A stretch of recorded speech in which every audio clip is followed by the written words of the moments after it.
कमलनाथ जी ने एक साक्षात्कार दिया, उसमें बोला समाजवादी पार्टी जैसी और उनके जैसी पार्टियों को वोट देके वोट को बर्बाद ना करें। इसके क्या मायने हैं? क्या आपको लगता है कि कांग्रेस जो है वो छोटे दलों को फॉर ग्रांटेड ले रही है? इसका सीधा सीधा मायने है जी, जो इंडिया गठबंधन बना था कांग्रेस के नेतृत्व में, वो बिल्कुल दिशाहीन था, कंफ्यूजन का डिसीजन था। हम इसलिए उसमें गए नहीं और वो 100% टूट गया और 2024 में नाश जाएगा, क्योंकि समाजवादी और बसपा के बगैर यूपी का कुछ नहीं है और यूपी के बगैर देश में कुछ नहीं है। ये मिलके इकट्ठे होकर के मजाक ठिठोर कर रहे हैं, कोई गठबंधन नहीं बना। ये मिलके इकट्ठे होकर क्या कर रहे हैं? मजाक और ठिठोली।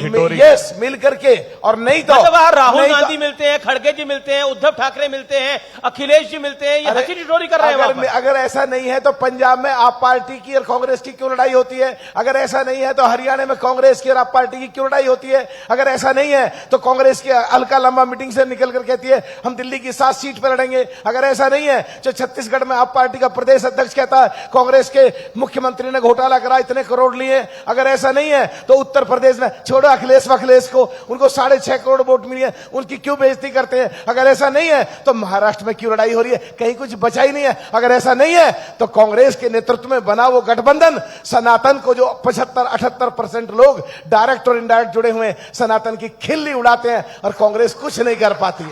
जी, क्या एक लाइन अर्ज करना चाहूंगा। जी, इस गठबंधन का तो कोई सिला ही नहीं, कौन किससे मिला है ये पता ही नहीं, लाख चेहरे बदल के आ जाते हैं ये, पर आईना कमबख्त झूठ बोलता ही नहीं। अच्छा आचार्य जी, अब बचा क्या है बचाने को, ढका क्या है ढकाने को, छुपा क्या है छुपाने को? मैं बड़ा स्पष्ट सवाल आपसे ये पूछ रहा हूं। और क्या आपको लगता है कि समाजवादी पार्टी को वोट देना वोट की बर्बादी है? क्या फालतू पार्टी है? इस तरह के शब्दों का उच्चारण हो रहा क्या जायज है? और कांग्रेस एक चालू पार्टी है, जो अखिलेश जी ने कहा। देखिए, अखिलेश जी ने कहा कांग्रेस चालू पार्टी है, कांग्रेस झूठी पार्टी है, ये भी गलत है।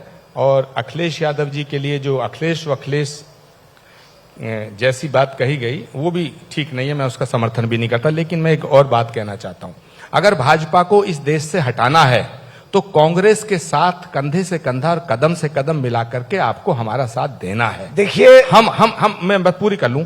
हम ऐसा मानते हैं कि बहुजन समाज पार्टी को साथ लिए बिना उत्तर प्रदेश में बीजेपी को हराया नहीं जा सकता है, हम ऐसा मानते हैं। अच्छा, लेकिन मेरा सवाल है, एक तरफ आप कहते हैं कि अखिलेश कहते हैं कांग्रेस चालू पार्टी है, दूसरी तरफ आप कहते हैं ये पार्ट टाइम पार्टी है, यानी बहुजन समाज पार्टी बीजेपी की पार्ट टाइम पार्टी है। तो कैसे बढ़ेगा गठबंधन? अरे अमीश देवगन, आग वैसे ही लगी हुई है, तुम तो पेट्रोल की टंकी लिए घूमते रहते हो यार, पेट्रोल छिड़कने को। आग तो लगी हुई है, तुम और पेट्रोल छिड़क देते हो। आग लगाई किसने है? अरे भाई, हम बुझाने की कोशिश कर रहे हैं, तुम फिर लगाने की बात कर रहे हो। जी, आचार्य जी बिल्कुल आखिरी दौर है। वो कैसे भूलें, आपके घाव इतने आपने गहरे दिए हैं, वो कहते हैं भूले तो भूले कैसे? देखिए, आग को आग से नहीं बुझाया जा सकता, जो हो गया उसे भूलना पड़ेगा। अब मलूक जी ये बताएं कि किसके माफी मांगने से काम चलेगा? अरे पहले ढाका डाल दिया, कोई बात नहीं। अभी अखिलेश को 6 दिन पहले अखिलेश कह रहे हो, तुम तो ढाका भी डालते हो, बेइज्जती भी करते हो, तोड़ते भी हो, चोरी भी करते हो, बेइज्जती भी करते हो, अखिलेश भी कहते हो। अब तो सुधर जाओ कम से कम। आप गठबंधन कर लेते हैं इनके साथ, इतना सब होने के बाद लास्ट में फिर भी आप गठबंधन, इतनी बेइज्जती करते हैं। हम तो गठबंधन से बाहर खड़े इंडिया से।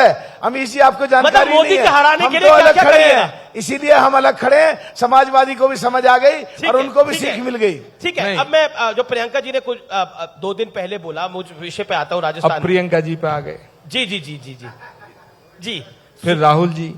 मैं प्रियंका जी ने जो मोदी आप चाहते क्या हो अमित जी? नहीं, मैं तो चाहता हूं कि देश में लोकतंत्र बहाल रहे और जो है, और देश में लोकतांत्रिक तरीके से चुनाव होते रहे। मैं सुधांशु जी, जो प्रियंका जी ने 2 दिन पहले उन्होंने सलमान खान की एक फिल्म का नाम ले लिया और प्रधानमंत्री के बारे में एक टिप्पणी करी, आपकी राय? देखिए, उन्होंने बहुत सारी बातें बोली, ये भी बोला कि वो अमिताभ बच्चन और असरानी और कौन वो असरानी की तरह नजर आते हैं। ये मैं देश की और राजस्थान प्रदेश की प्रबुद्ध जनता पे छोड़ता हूं कि असरानी के भूमिका में कौन नजर आता है, ये उनको छोड़ने तय करने दीजिए।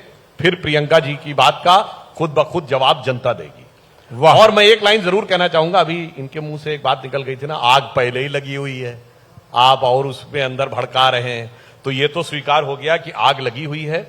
मगर ये जानते स्वीकार करेंगे। मगर सुनिए, अखिलेश जी और कमलनाथ जी के बयान बताने आग लगी हुई इनकी है। स्थिति यह है कि आग लगी है और कागज के कपड़े पहन के चल रहे हैं। तो इनके लिए मैं कहना चाहूंगा कि कागज का है लिबास, चिरागों का शहर है, चलना संभल संभल के, चूंकि तुम नशे में हो। आचार्य जी देखिए, सवाल अभी सुधांशु जी की बातों में कितना बड़ा कॉन्ट्रडिक्शन है। अभी जब वो मूर्खों के सरदार वाली बात आई तो कितना बच के चल रहे थे, क्योंकि जख्म हमारी छाती पे लगा था। अब प्रियंका जी के जरा सा एक हल्का सा तीर भी नहीं सहा गया, उस पर भी तड़प गए।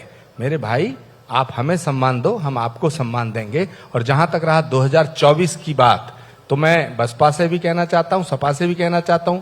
मलूक जी कह रहे हैं कि हमें सम्मान दो, भैया बिल्कुल सम्मान दे रहे हैं हम। अखिलेश जी को श्री श्री 1008 श्री अखिलेश यादव कहने को तैयार है। ठीक है, तो कमलनाथ जी से कहो माफी मांग लें अरे स्टेज पे साहब, आकर के, भारत के देश के अरे भाई, कई लोग कमलनाथ जी आकर के मेरे अखिलेश कहने जी से माफी थोड़ी मांगेंगे, वो तो पता नहीं भगवान जाने किसके कहने से माफी मांगेंगे। लेकिन मेरा निवेदन ये है, और मैं सबसे कहना चाहता हूं कि गैर परों पर उड़ने वालों की हद होती दीवारों तक, आसमान तक वो उड़ते हैं जिनके अपने पर होते हैं। सुधांशु जी, तो मैदान इन्होंने एक मैसेज मोर्चा दिया कि बराबर कांग्रेस को लगेगा। अपने पर निकालने की जरूरत है, गैरों के परों पर, यानी आपके ऊपर भरोसा नहीं कर सकते। देखिए, इन्होंने जो कहा तो मैं भी एक सुना देना चाहता हूं। न जो बर्फ की आंधियों से लड़े हैं, कभी पग न उनके शिखर पर पड़े हैं, जिन्हें लक्ष्य से कम अधिक प्यार खुद से, वही जी चुरा कर तरसते खड़े। सुधांशु जी याद रखिएगा, एक उर्दू का शब्द है तवाफ, तवाफ कहते हैं परिक्रमा को। मैं आज कहना चाहता हूं इस न्यूज 18 के मंच से कि समंदर कर रहा है हमारे अज़्म का तवाफ, समंदर कर रहा है हमारे अज़्म का तवाफ, और भाजपा समझ रही है कश्ती भंवर में है। जी सवाल फिर एक और सुना दूं, सुनिए एक लाइन। अरे सुनिए भाई, ये जिस स्टाइल में चल रहे हैं, इन्होंने स्टाइल ही नहीं बदला 50 साल से।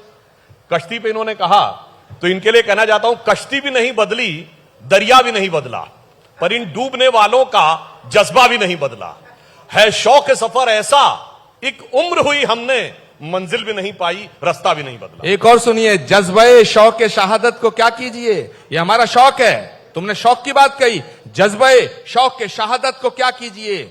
आज हमने हथेली पे सर ले लिया, और कत्ल होने से हम डरें किस लिए, कातिलों के मोहल्ले में घर ले लिया। अरे ये इनके लिए बिल्कुल सही है, कत्ल होने से कब तक डरे, कातिलों के मोहल्ले में।